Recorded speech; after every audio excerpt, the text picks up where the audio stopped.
주시는 하나님 말씀은 마태복음 20장입니다.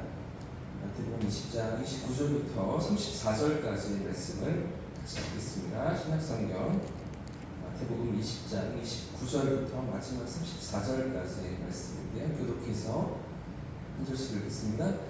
그들이 여리고에서 떠나는 때 큰 무리가 예수를 따르더라.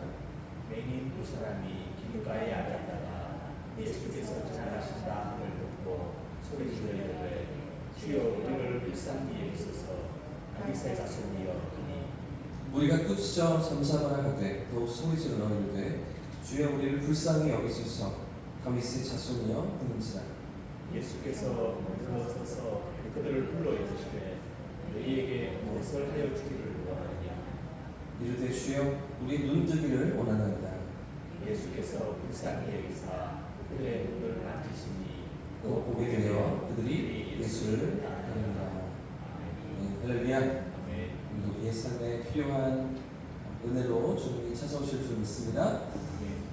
오늘 본문에서 예수님은 여리고를 지나서 계속해서 예루살렘으로 향하고 계십니다. 그런데 그런 예수님 곁에 어떤 사람들이 함께하고 있습니까? 방금 읽었던 29절 말씀을 보시면 그들이 예수님과 제자들이 여리고를 떠나서 이제 예루살렘을 향해 나아갈 때 어떤 무리가 큰 무리가 지금 예수님 곁에 함께하고 있었죠. 아마 본인들이 이 명절을 지키기 위해서 6월절을 지키기 위해서 예루살렘으로 향하는 그런 순례객들도 있었을 테고요. 또는 예수님 가시는 길에 그 예수님을 쫓아가는 예수님을 따르는 그런 무리도 있지 않았겠습니까? 그런 사람들이 뒤섞여서 큰 무리가 지금 있었던 것 같습니다. 그런데 이런 가운데 또 어떤 사람들이 예수님 앞에 나옵니다. 자, 30절 말씀인데요. 같이 한번 30절 읽어보겠습니다. 시작. 맹인 두 사람이 길가에 앉았다가 예수께서 지나가신다 함을 듣고 소리질러 이르되 주여 우리를 불쌍히 여기소서. 다윗의 자손이여. 아멘. 지금 어떤 사람들이 예수님 앞에 나오고 있습니까? 맹인 두 사람이죠.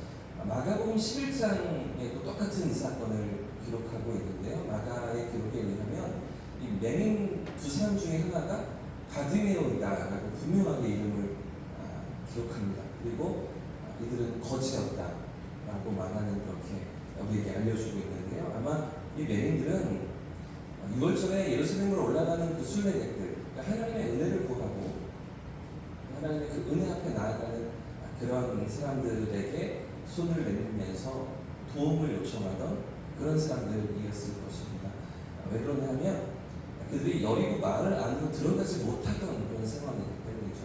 지금 길가에 앉아서 예수님께서 여리고를 나오셔서 지금 길을 떠나시는데 그 마을 밖에서 지금 손을 내밀며 도움을 청하던 그런 사람들이기 때문인데요.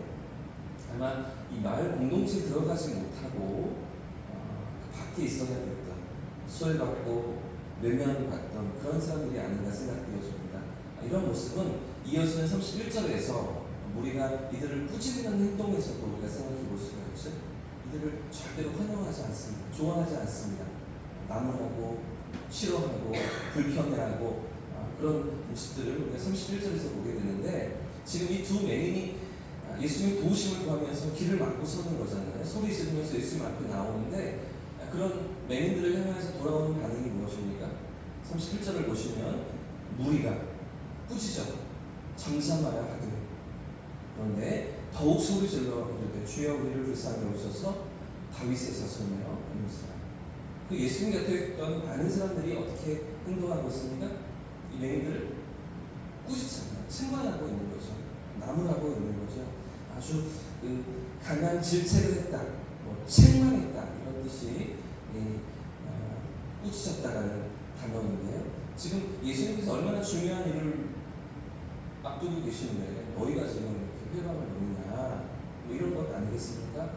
어찌 너희 같은 거지들에게 예수님 시간을 허비할 그런 상황이겠느냐 뭐 이러면서 지금 우리가 이 맹인들을 밀쳐내고 막아서는 그런 반응이었던 것 같은데요. 그런데 여러분 바로 이 대목에서 우리가 생각해 봐야 하는 중요한 부분이 있습니다.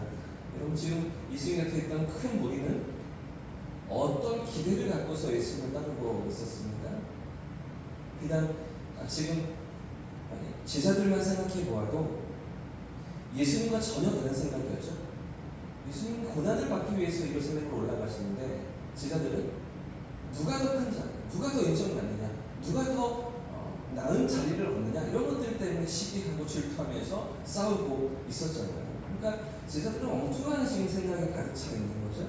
뭔가 예수님께서 거사를 일으키시면 그러면 자기들도 한 자리씩 차지할 거라고 이런 생각들을 가지고서 지금 예루살렘으로 나아가고 있는 그런 장면 아니었겠습니까? 그러니 그 길을 함께 걷던 많은 사람들, 큰 무리라고 하는데 이 예수님을 따르는 것 같아 보이는 이 사람들도 말할 게 없겠죠. 예수님과 전혀 다른 생각이었을 것입니다. 여러분, 동상이몽이라는 말 있잖아요. 같은 침대에 눕지만 생각이 서로 다를 때 가장 가까이에 있지만 정작 그 마음이 서로 다르다는 것 아니겠습니까? 지금 이 모습이 정확히 그 장면입니다. 누구도 예수님의 심정을 헤아리지 못하는 제자들도 그 많은 무리도 누구도 예수님의 마음을 헤아리지 못하는데요. 그런데 중요한 것은 지금 누가 나타나서 예수님의 마음을 헤아리고 있는가? 지금 누가 예수님의 심정을 이해하고 있습니까? 이 두 매듭입니다. 거지 바디메오와 함께 있던 또 다른 거지가 예수님의 마음을 그 심정을 이해하고 있는 거죠. 왜 그럴까요? 예수님이 누구이신지 정확히 알아보았기 때문입니다. 여러분 30절 말씀을 다시 한번 보십시오. 맹인 두 사람이 길가에 앉았다가 예수께서 지나가신 사람을 듣고 소리질러 이르되 어떻게 부르짖습니까? 주여 우리를 불쌍히 여기소서. 다윗의 자손이여. 31절 말씀도 다시 한 번 더 같이 읽겠습니다. 31절 시작. 무리가 꾸짖어 잠잠하라 하되 더욱 소리질러 이르되 주여 우리를 불쌍히 여기소서. 다윗의 자손이여 하는지라. 그럼 지금 이 맹인들이 뭐라고 소리질렀다고요? 물론 자신들의 처지를 돌아보시고 불쌍히 여겨달라 이렇게도 외치고 있지만 그러나 예수님을 부를 때 호칭이 무엇입니까? 다윗의 자손이라고 고백하고 있습니다. 계속해서 두 번이나 다윗의 자손이심을 그들이 고백하고 외쳤다는 것 아니겠습니까? 아마 두 번만이 아니었겠죠. 지금 본문의 상황에서 예수님이 길을 걸어가시는데 예수님 앞에 쫓아나와서 간절한 심령으로 예수님을 붙들었습니다. 사람들이 뜯어 말려요. 못하게 잠잠하라 조용히 해라 가늘게 책망하고 막 나무랍니다. 자신들 밀쳐냅니다. 그런데도 또다시 달라듭니다. 두 번만이 아니었겠죠?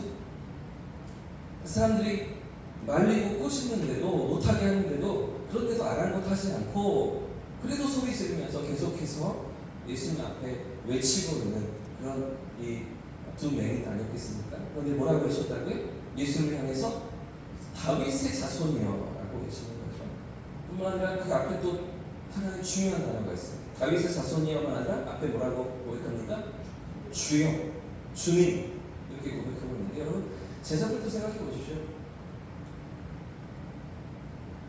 누가복음 5장에서 베드로만 생각해봐도 예수님 그 기적을 보았고 자신의 집에 오셔서 그 증오의 열병을 고치시는 그런 능력과 이적을 경험했는데도 불구하고 밤새도록 물고기 잡다가 한 마리도 잡지 못한 그 베드로에게 찾아오신 예수님 앞에서 베드로는 선생님 제가 밤이 새도록 수고했지만 잡은 것이 없습니다.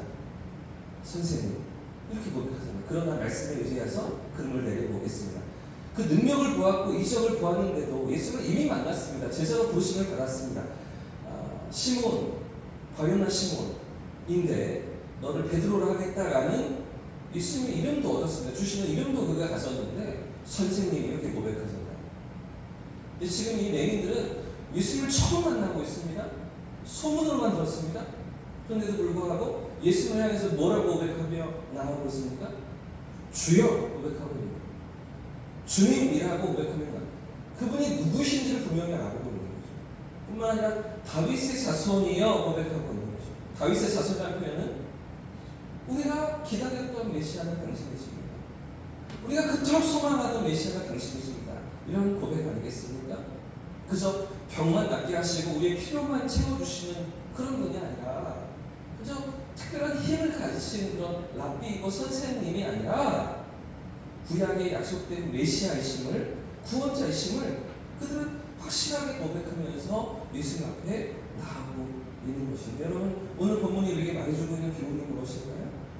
우리가 오늘 붙잡아야 할 진리가 무엇입니까? 누구의 영적인 눈이 열려 있는가 하는 거죠. 여러분, 누가 지금 영적인 눈이 열려 있습니까? 이 맹인들이잖아요. 세상적으로 볼 때는 앞을 보지 못하는 사람들입니다. 천대받고 외면당하던 사람들이었습니다. 마을 공동체 안으로 들어가지 못하던 그런 삶의 자리였습니다. 그럼에도 불구하고 이런 그들에게 무엇이 열려 있습니까? 믿음의 눈이 열려 있습니다. 영적인 눈이 열려 있잖아요. 그럼 이들에게 의해서 지금 무리는 어떻습니까? 제자들은 어떻습니까? 이 눈이 감겨 있는 거죠.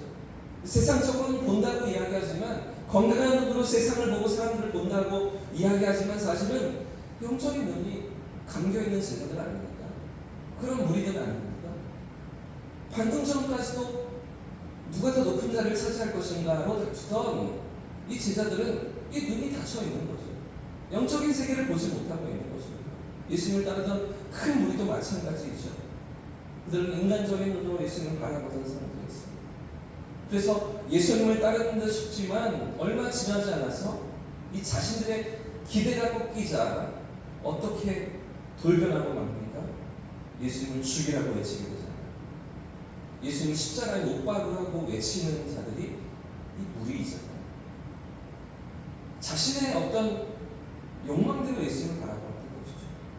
자신의 바램대로 그분을 바라보고 있는 것이죠. 그분의 진정한 실체를 경험하지 못하고 영적인 눈이 띄어지지 못한 채 세상적인 눈으로 예수님을 바라보고 있던 그런 큰 무리, 그런 제자들 아니었겠습니까? 여러분, 이런 제자들과 무리에 비해서 지금 맹인들은 어떻습니까? 예수님이 누구신지 분명히 알아보았습니다. 예수님의 구원자 되심을 정확히 고백하고 있는 것이죠. 그래서 이들이 외친 무엇이라고요? 돈이 아니었습니다. 예수님, 우리에게 하루 먹을 양식거리를 주십시오. 예수님, 우리에게 적선을 베풀어 주십시오. 이렇게 고백하지 않는 것이죠. 왜 그렇습니까? 그분이 누구이신지 정확히 알아보았기 때문에, 그분의 권세와 능력을 확실히 그들이 알아보았기 때문이죠. 여러분, 지금 누가 예수님을 바로 바라보고 있습니까? 누가 예수님을 제대로 만나고 있습니까?